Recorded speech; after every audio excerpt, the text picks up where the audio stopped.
They shall grow not old as we that are left grow old. Age shall not weary them, nor the years condemn. At the going down of the sun, and in the morning, we will...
Of the engines, or easier storage, you pay hangarage by the space in the hangar you take up, and the wings of the Dragon were designed to fold just outboard of the engines.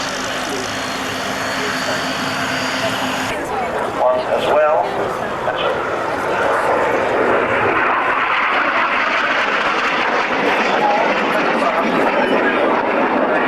Usually a tight, most of the tires you see now.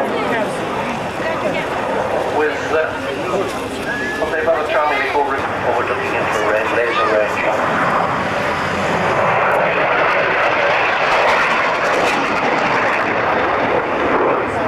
Central computers operating virtually everything on the aircraft.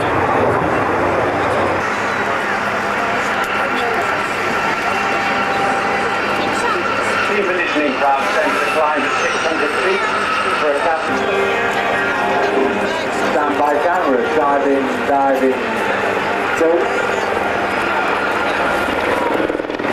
Through the pedal turn opposite manoeuvre, and a wheel control for one more planned to pedal turn. The two-center aircraft will be reducing speed to 40 miles an hour in the pull-up, and then accelerating out to 200 miles an hour for a rejoin.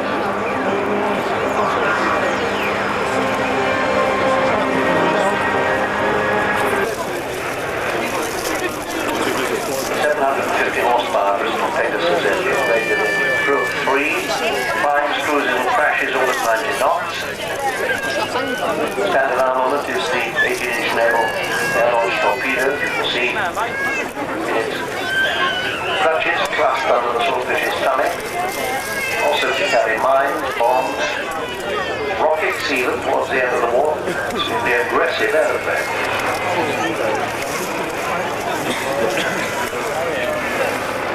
Back to Coastal Command, when their ships were taking hold like that.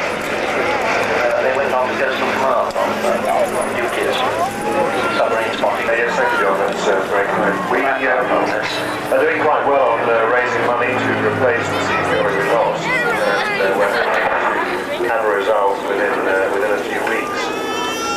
We're very grateful to our sponsors, Leyland After. And they took a good deal of mopping up.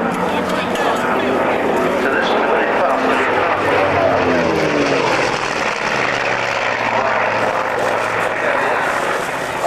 4 20mm guns, cannon, and 4 .5 machine guns, all grouped designed for the French. The French took several hundred of these into their air bows.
round now, you'll see that he has feathered the inboard engine of that which side is down. Let's dead end. That's yours as well, isn't it? Yeah. Down this item, which is Mark 1 Spitfire, Mark 1A Spitfire. Very good. So the only Mark 1 in flying order. Originally belonged to Kip, who looks after it up at Wickham Park at Booker.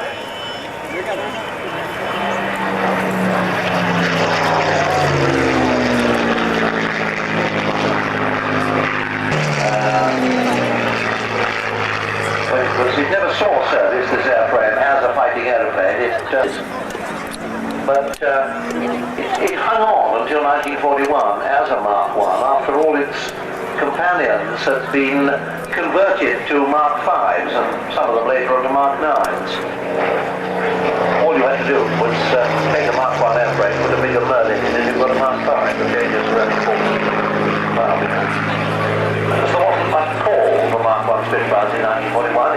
It sort of got left behind in odd corners, which is why it survived.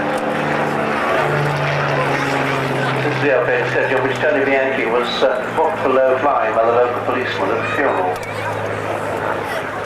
At Patrick Lynch's funeral, inevitably.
Display team we saw taking off, and I'll hand over to you now. Do you want to come in now and talk about the airplanes? Or?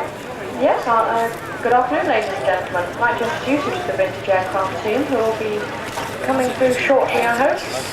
Based at Cranfield, owned and operated by a lovely, lovely Scotsman called Sandy Topham. Others would beg to differ, but that's my theory anyway. We also have with us another Venom, the second one, owned by Don Woods, which has been restored over the years at Cranfield, and today it's having, well, this weekend it's having its first air show, so it really is a new addition to the fleet. So I'm very, very proud to see all four here today. Hopefully they should be coming in from your left in a minute. The pilots today are Bob Thompson, who's in the Jet Provost, Izzy Adicott, and the Venom Mark IV, flown by Dick Hadlow.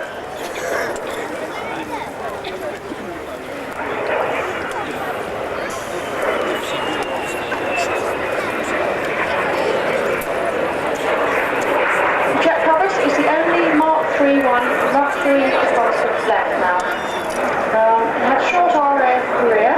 It was sold as scrap for only £50, an original Swiss configuration. It's been rebuilt over the last 3 years, lovingly restored at Cranfield, and as I mentioned earlier, it's here for its first air show, and I think it's doing exceptionally well.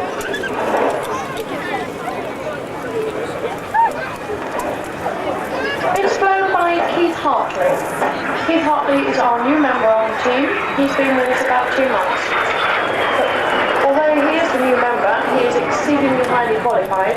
He is ex-RAF, and he's an ex-RAF Boscombe Down and British Aerospace test pilot. So he's flown many different types of aeroplanes as a very experienced pilot.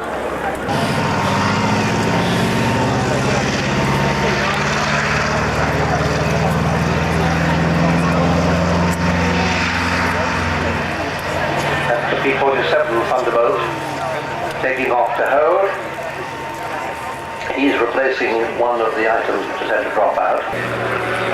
Commandant Petrie, French design. This is the CR-15, the latest version.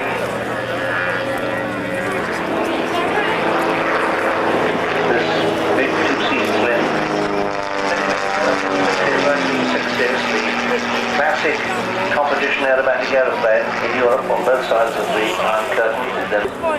It's on sale here to the Reunion Marquee, which is down by the Dakota and the Tiger Cat in the park up to our right here. And not they're hoping to raise some £10,000 for the benevolence fund. And it's a very handsome document indeed. Thunderbolt built by Republic Aviation, Farmingdale, New Jersey. It was the biggest and the heaviest, weighed about 8 tons, fully loaded, 7 to 8 tons. It would carry 1,000 pounds of bombs. And it was used for a good deal of its flight in ground attack work. It had a common with most of the American fighters. Turbos, boosting the performance altitude. And it worked. It dropped tanks, of course, very well in the air. The Thunderbolt was a very early colour film. It wasn't even Technicolor, some other company. A full-length feature release film. It's called Fighter Squadron. Featured. It survived a bit later. There was some marvelous footage. This is the sole surviving airworthy Thunderbolt in Europe.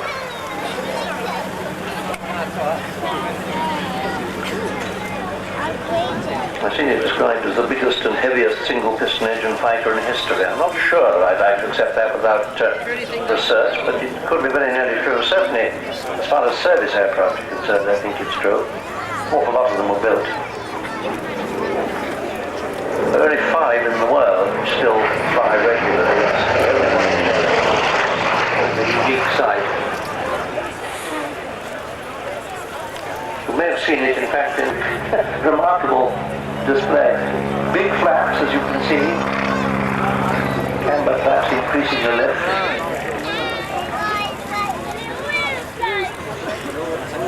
It's a remarkable aeroplane. Several of the controls operated by winding ratchets. It was operated by this bicycle chain. Extraordinary. It was a very attractive piece of loot, of course. And particularly in the Western Desert, several of them found their way. A great status symbol. Air Marshal Harry Broadhurst had one at his disposal. He did battlefield tours with King George VI and Eisenhower and Churchill with this. What happened to that particular aircraft? I wonder if it's still around somewhere, I suppose it isn't. And we worked out yesterday it was something like £2,000 an hour. To actually operate flying, including insurance, petrol, everything else, and maintenance. What they have got there is the current issue of the Sally B News, She's marked up at the moment, as some of you may know, in her colours for that marvellous film Memphis Belle, which is, I think Gary said yesterday, the 16th, 14th of September, as it is the Royal Preview. Royal premiere. The Army Air Corps will be there at 3 o'clock, which is what, just 45 minutes time from now. And in fact, the B-17 crew will be in there at... That's 5 to 4. We're potted almost entirely by Royal Reserve Corps. Peter, it's time to hand over to you, I think, is it? You want to come in now? You're very close to getting airborne.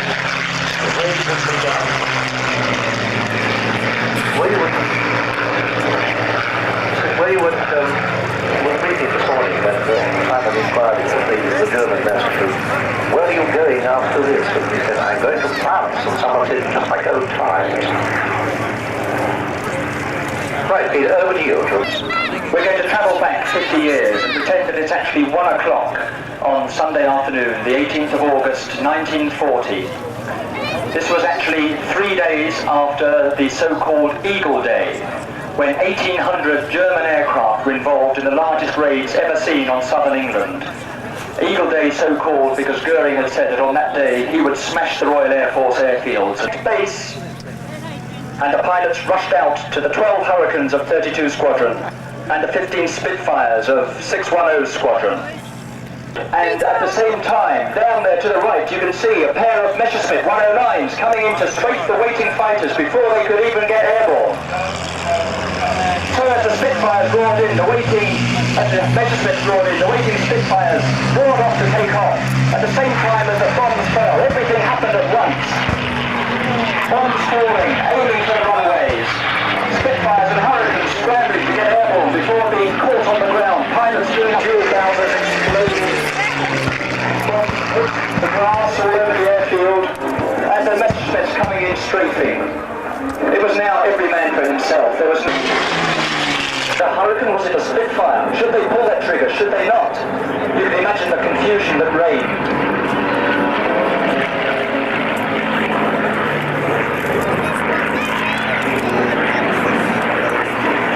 The Messerschmitt pilots, in the meantime, had to keep a close eye on their fuel gauges because they were operating at almost the limit of their range. And while they didn't want to let any Spitfire or Hurricane escape if he was easy prey, and caught surprised as they were, they certainly were easy that day. Equally, they had to make sure they managed to bail out.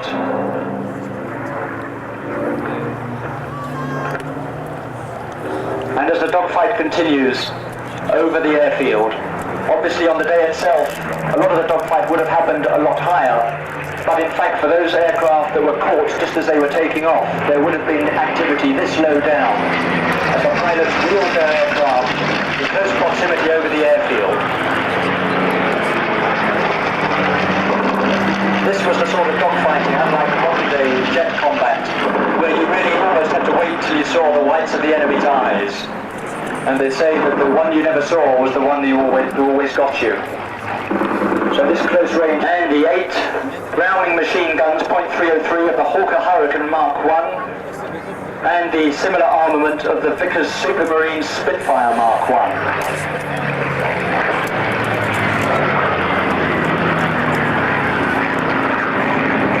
Sky absolutely full of aircraft, wheeling and diving, each looking for the next target of opportunity, trying to evade the ground fire, something that applied equally well to the pilots of the Spitfires and Hurricanes as it did for the German Messerschmitt pilots.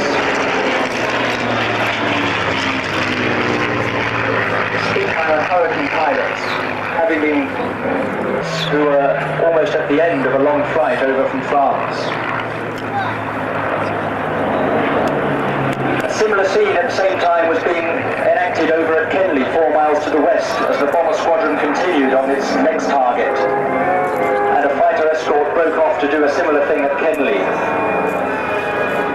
Goering's aim, you may recall, was to drive the Royal Air Force from the skies. He had promised Hitler that he would give him air superiority so that he could mount Operation Sea Lion, the proposed invasion of Great Britain.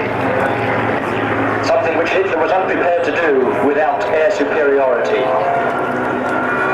To the airfield, which was littered with bomb craters. and also a larger number of unexploded bombs.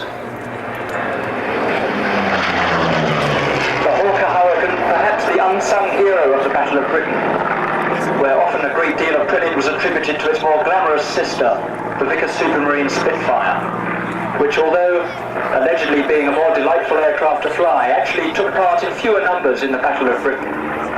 The Hawker Hurricane, although it lacked the Spitfire's manoeuvrability and certainly its top speed, was nonetheless a much more stable gun platform, and certainly could sustain a lot more battle damage than the Spitfire. It had a service ceiling of approximately 35,000 feet, similar to that of the Spitfire, but its top speed was about 330 miles an hour, compared to 355 miles an hour for the Spitfire and for its opponent, the ME-109. Nonetheless, once you'd flown a Hurricane, you knew that there was an aircraft that could defend the country to the best of its ability. In fact, one ground crew member of the time said that when you saw a flight of Hurricanes taking off, you knew that we couldn't possibly lose.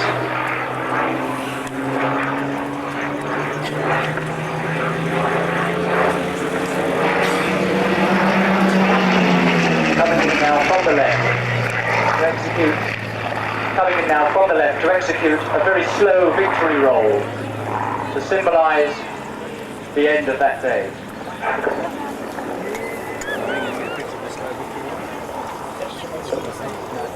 And as the Hurricane exits to the right,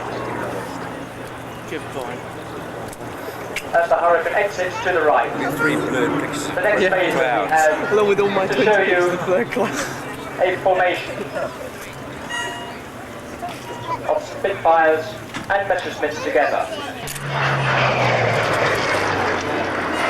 Now the ground crewmen were coming out of their shelters, and in fact there was a famous WAF sergeant who, as soon as the bombs and strafing had stopped, was out there putting a flag on every unexploded bomb that was left on the airfield.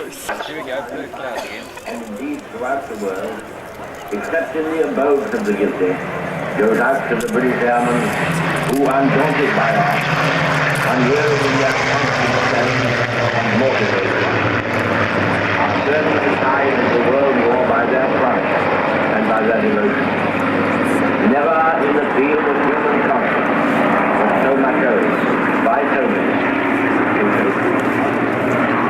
All our hearts go out to the fighter pilots, whose brilliant actions we see with our own eyes day after day. I hope, indeed I pray, that we shall not be found unworthy of our victory if after toil and tribulation it is granted to us. For the rest, we have to gain the victory. That is our job. The baby's running, the baby's crawling, having a napalm And there we saw a pair's battle break. First of all, 2 Spitfires, then 2 Messerschmitts, then a solitary Spitfire bringing up the rear.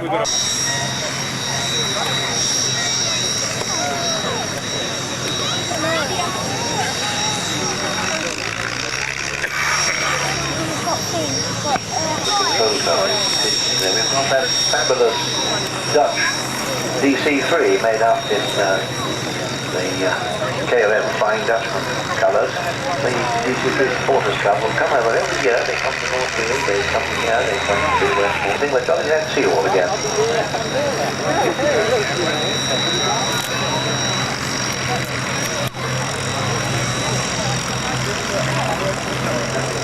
Movements up and down the runway, as you can see, and then we should have Sally back.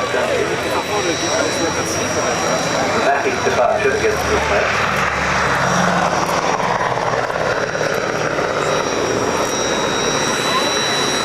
Most people actually by now company shows probably know a great deal more about Sally than I do.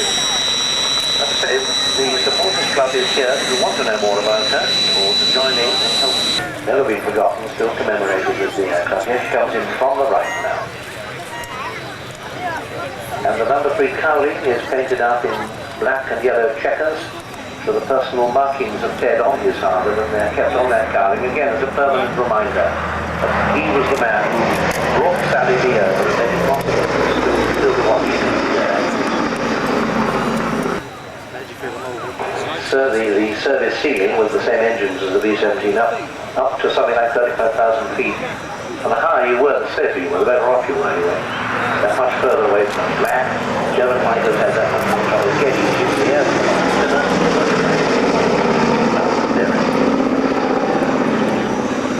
In fact, the defense of the Reich squadrons in Europe in 1944 were unbelievably, ferociously good. Crew of 11 men normally, 12 men. At their bristliest, the B-17G carried 13 half-inch machine guns. 2 flanking the nose, 2 in the chin turret, 2 waist guns, staggered. You can see as you go by, one waist gun is further forward than the other, so the gunners don't bump into each other too much. 2 in the tail, in the so-called Cheyenne turret, 2 in the ball turret, 2 in the dorsal turret, sorry. There was 1 free gun in the dorsal position as well. An awful lot of armament. John got a new Chinese word.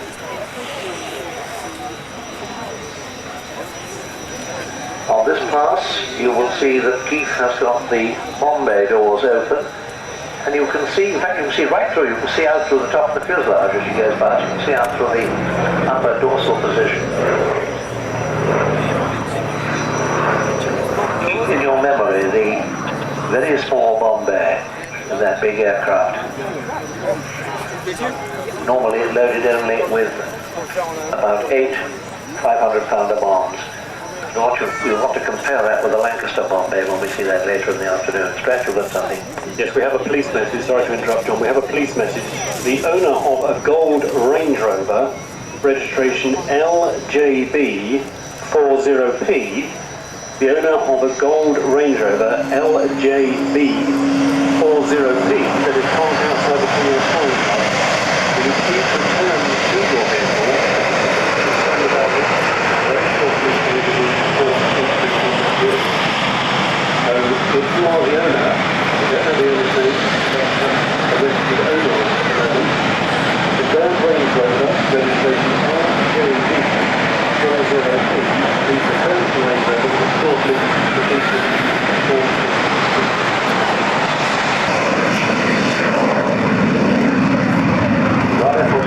taking off. 234 Squadron Hawk conversion units and the weapon units all carry the nameplates of fighter squadrons.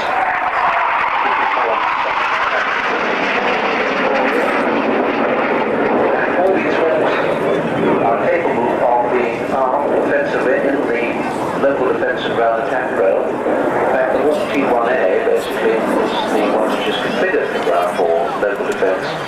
And the Royal Air Force maintain a certain number of these aircraft available at very short notice as armed interceptors, if you like. That includes the Red House.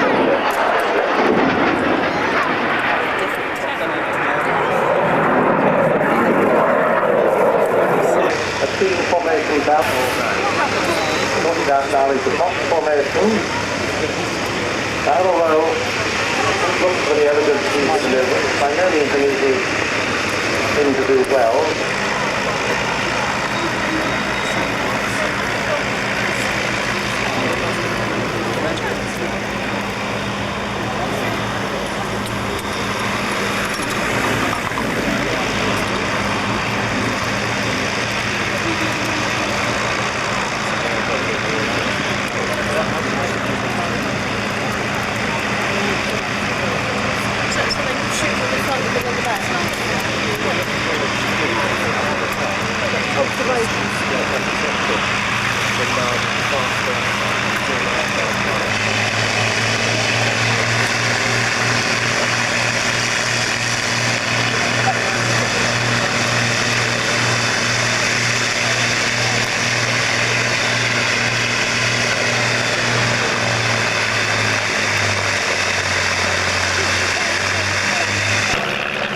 Here to display.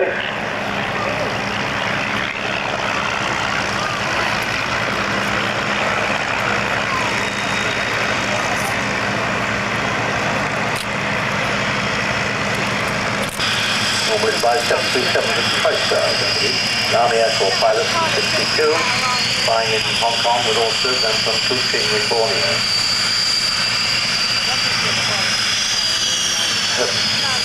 Commercial unit up at Wittering, went up at 1 squadron then.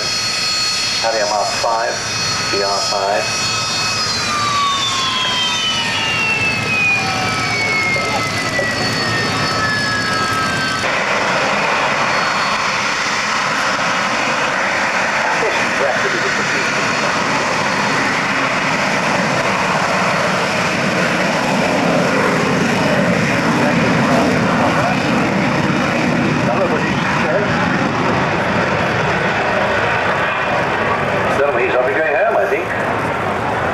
Maybe doing another show. Awful lot of shows on this weekend. Gone the, I think that's all, yes, Battle of Britain Memorial Flight Rolling now. They're next on to display. Then Tornado, the Toyota team. I hand over to the ebullient Pete McNamara. Not handing over yet, Trevor, you fool. It's about 40 minutes time. Oh Lord, Hampshire Sound's got the twitch.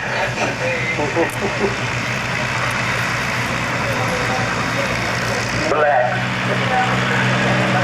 Hurricane taking off.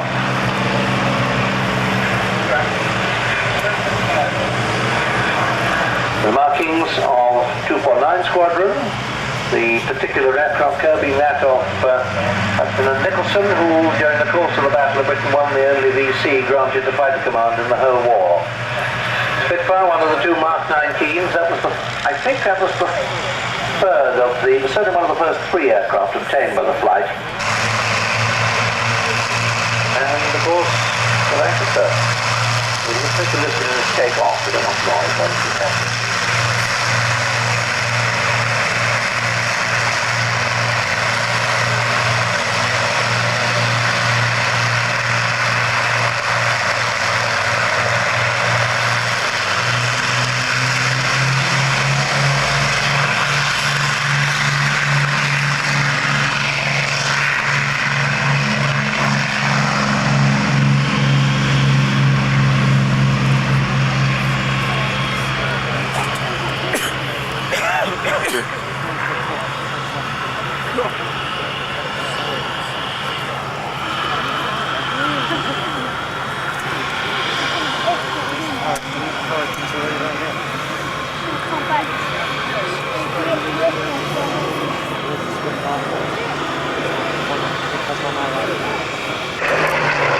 Hurricane now in front of us displaying, designed by Sidney Cam, the great immortal Sidney Cam of Hawker Aircraft Limited.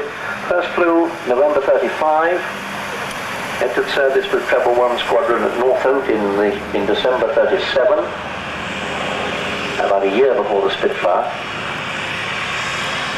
They made an interesting pair. They had identical engines. They had the Mark III Merlin, not a desperately reliable power plant, best of times, and not as reliable as the later ones that power these aircraft now.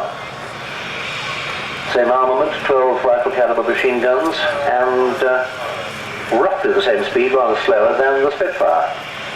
But 2 totally different airplanes. Hurricane, the last of the old World War I philosophy of how to build airplanes. Wooden formers, steel tube structure, all covered in canvas. Later Hurricanes had metal wings. Performance a little down on the Spitfire, which was new generation. Leslie Mitchell, Reginald Mitchell, Reginald Mitchell, who designed the Spitfire, cut his teeth on fast metal aeroplanes for the Schneider Trophy races, of course, 1929-31. And it was faster, and it was more modern, and it stayed in production longer. But 3 out of every 5 aeroplanes shot down in the Battle of Britain were shot down by Hurricanes. There were considerably more Hurricanes than Spitfires involved at any given moment. Beginning of the war, there were 19 squadrons of Hurricanes available and only 9 of Spitfires, and there were only 19 squadrons of Spitfires by the time the battle started. An appalling total of some 450 Hurricanes were lost in the Battle of France Churchill had had his way as a political gesture, but lost both of our Spitfires as well. Luckily, Dowding flatly refused to do it. A great man.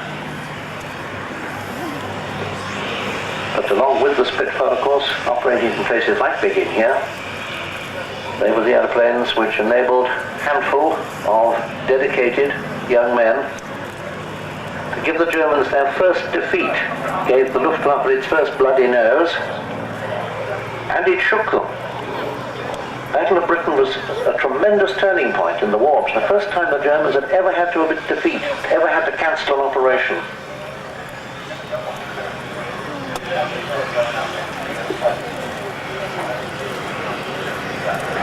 Strictly speaking, I suppose in broader terms, one could say that the German Navy had already had a cataclysmic defeat. It had lost an enormous percentage of its operational strength in the Norwegian campaign.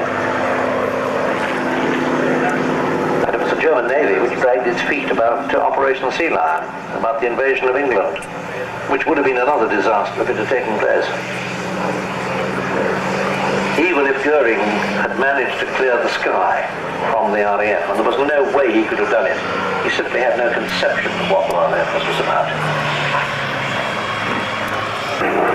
460 miles an hour at 43,000 feet, photographing the whole of Europe, the U-2 of its day, fast enough and high enough to be practically immune from interception, in fact. Germans tried that sort of thing with a sort of souped-up Junkers 86, which was a rather elderly twin-engine pre-war bomber, which, funny enough, served in a couple of South African Air Force squadrons with radial engines, with Pratt & Whitneys, I think. And there's a thing called the 86P, which was stripped down, had high-altitude supercharged engines, which used to bumble about at about 35,000-40,000 feet over England in the battle. Nobody ever managed to intercept them, but they didn't use them much. Spitfire ran to 24 marks altogether, plus Seafires. Some 20,000 built, plus another 2,000 Seafires. Shared the distinction with the 109 of being the only aircraft on either side which was in production before the war, all the way through the war and after the war. Because the 109, of course, went on in production in Spain and in Czechoslovakia.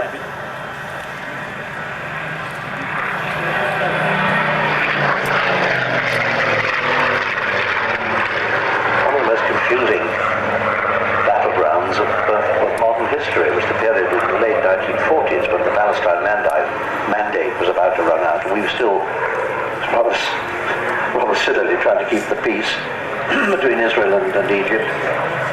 And the Egyptian Air Force and the Israeli Air Force and the British squadrons in the Middle East were all using Spitfires, all identical. And one or two RAF squadrons got very badly bounced, so they got a bit more wary. It must have been extremely confusing. For those few weeks in 1940, the whole of Europe was down. France had collapsed, shattered everybody. American opinion was hardening into isolation and anti-Brit feeling. The Deputy Prime Minister, Lord Halifax, was entering into communications with the Germans about a negotiated peace. He simply could not see he could do anything except give in. Churchill found out eventually and all hell broke loose.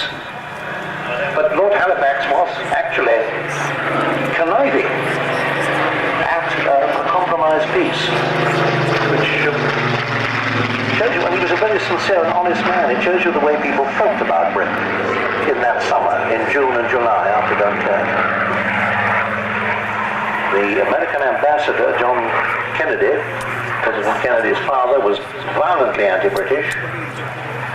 Lindbergh, who was a very prominent figure politically in the aviation circles in America, was very pro-German.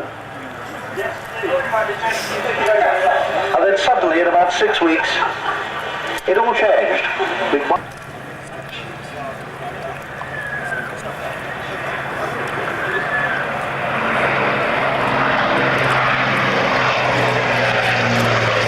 No longer the only airworthy airborne Lancaster. The Canadian one has now been restored and is flying. But that, I think, doesn't have a top turret. It's still not fully equipped with all its turrets, so this is the only real one left. First flew in January 41, went to 44 Squadron at Waddington. The best known, the last and the best known of the three major four-engine bombers, of course. Very much better and more efficient than its predecessors.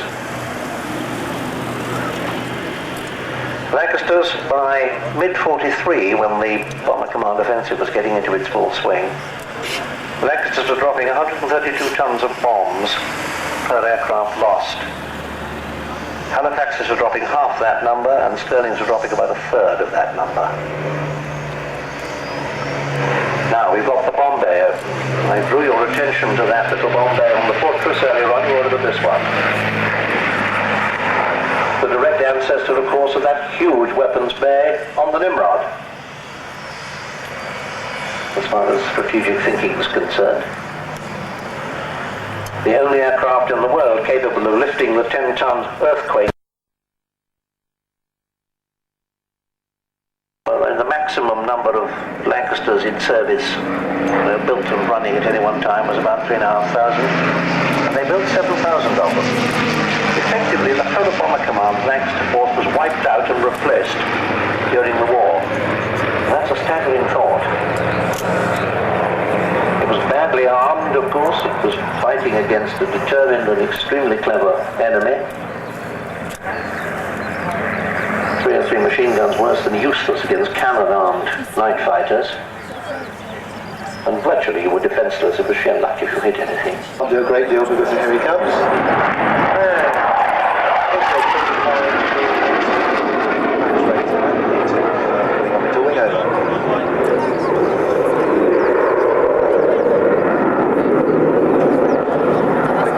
Back onto the display line. Topping out about 300 knots there as he comes back onto the display line. Tornado, of course, has taken over virtually all the frontline duties of the Royal Air Force now, hasn't it, apart from the odd wrecky Jaguar? It has. In fact, 2 Squadron has also been replaced by a Tornado in Germany now, so there are 8. So 41's the only one left.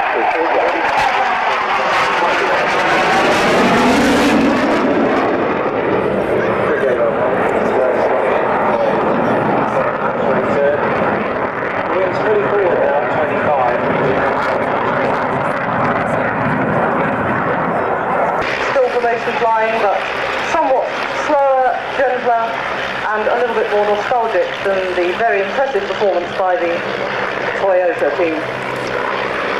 And they've taken off, as you can see, in 3 waves of 3 aircraft. They'll be flying a circuit in order to join up into their first formation for a fly past. 9 Gypsy Majors.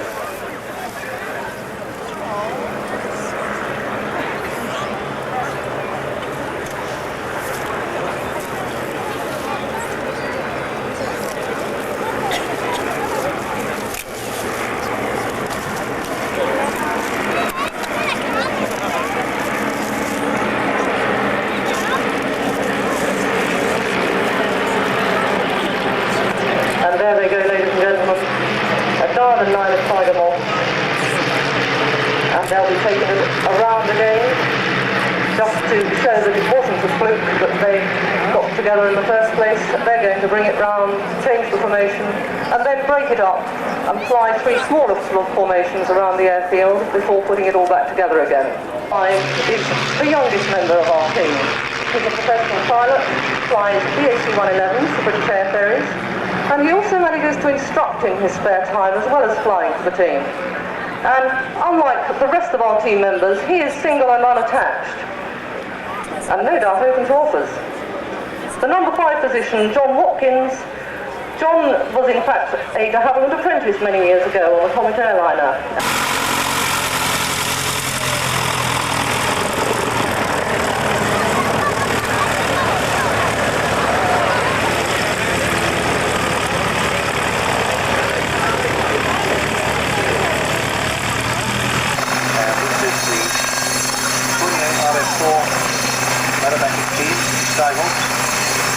Led by John Taylor. the other two, the music and the elephants, if you want to see these.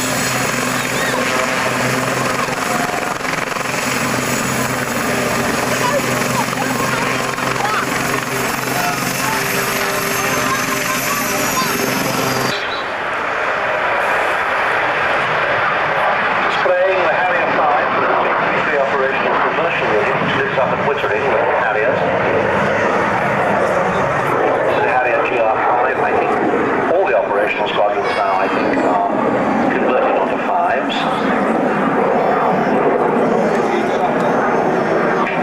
Most people are fairly familiar with what Harriers are and what they do. The remarkable Rolls-Royce Pegasus vectored thrust engine, which makes the whole thing possible. This first pass bumper.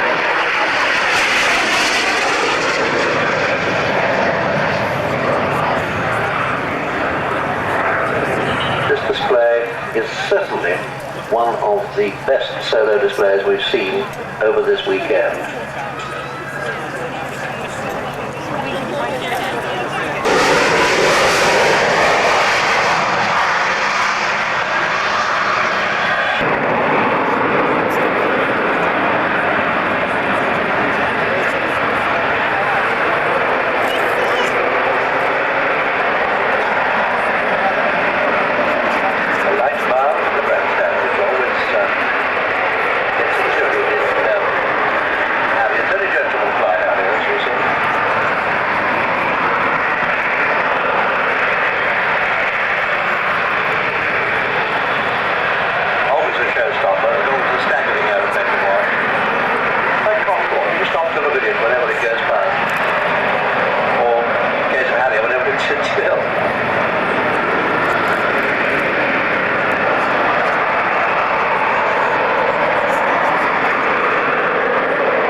As a close support aircraft for the Royal Air Force, and as a strike aircraft for the Royal Navy, it goes on the Invincible class carriers. It's about 360 degrees a second, probably a bit more than that, used to, I know. And on ailerons it'll roll about 270 degrees a second.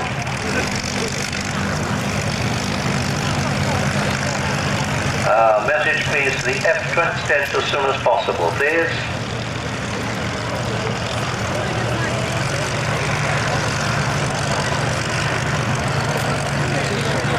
Cleared, I think, at the end of that crisp little display, after our solo aerobatic displays.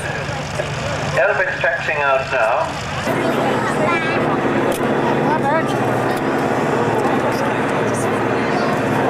Any minute now, any second now, Kathy will come in under her microphone, on her canopy with her microphone. Oh, there's so many of them. Look at all Ladies and gentlemen, I hope you can hear me down there. My name's Kathy, and I'm a member of the Daily Sunday Express Flying Crusaders team, All-Girl Parachute Display team. Very happy to be here today. Some of whom, I believe, are in fact doing their first display today. So any luck, the bears are going to be on tonight. And as the central band beat retreat, we have the flypast of the Hurricanes, the Spitfires and the ME-109s.